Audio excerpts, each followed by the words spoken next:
हरियाणा के भिवानी में मनीषा की मौत के मामले में पुलिस की जांच लगातार सवालों के घेरे में है। एक तरफ पुलिस कह रही है कि मनीषा के साथ कोई गलत हरकत नहीं हुई और उसने खुदकुशी की, लेकिन पोस्टमार्टम रिपोर्ट में कुछ और ही कहानी सामने आई है। इस बीच कई सारे बवाल के बाद मनीषा का अंतिम संस्कार किया गया, जहां पर पूरा गांव मौजूद रहा। भारी पुलिस बल की तैनाती के साथ ये अंतिम संस्कार हुआ और आपको बता दें कि इस केस में अब विश्नोई गैंग का नाम भी सामने आ रहा है। तो कहां तक पहुंची है ये जांच, इस पूरे मामले में क्या क्या अपडेट्स हैं, चलिए आपको एक एक करके विस्तार से बताते हैं। सबसे पहले पोस्टमार्टम रिपोर्ट के बारे में बात करेंगे। मनीषा का 3 बार पोस्टमार्टम किया गया। पहला पोस्टमार्टम 13 अगस्त को भिवानी सिविल अस्पताल में हुआ, जिसमें सामने आया कि उसका सलवार फटा हुआ था, शरीर पर संघर्ष के निशान थे और गला काटने से उसकी मौत हुई। वहीं रिपोर्ट में यौन उत्पीड़न की संभावना का भी जिक्र किया गया।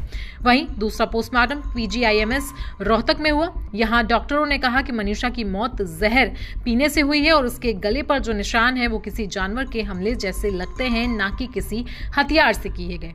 PGIMS के medical superintendent doctor Kundan Mittal ने कहा कि नमूनों में जहर मिला है, लेकिन वीर्य या एसिड जैसे कोई निशान नहीं मिले।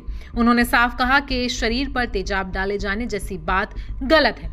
टाइम्स ऑफ इंडिया की रिपोर्ट के मुताबिक पुलिस ने पहले डॉक्टरों को बताया कि उन्हें लगता है कि मनीषा के साथ पहले रेप हुआ, फिर गला काटकर उसकी हत्या की गई। रिपोर्ट में यह भी लिखा गया है कि मनीषा ने पीला सलवार पहना था जो आगे से फटा हुआ था और डोरी खुली हुई थी, साथ ही शरीर पर चोट के निशान थे। एक डॉक्टर ने कहा कि घाव का लाल होना बताता है कि ये चोटें जिंदा रहते लगी थी। इस बीच मनीषा का तीसरा पोस्टमार्टम भी किया गया, जहां उसके शव को दिल्ली एम्स भेजा गया और तीसरे पोस्टमार्टम के बाद ही परिवार वालों ने मनीषा का अंतिम संस्कार किया। मनीषा के अंतिम संस्कार में पूरा गांव मौजूद था और भारी पुलिस बल की तैनाती के बीच ये पूरी प्रक्रिया हुई।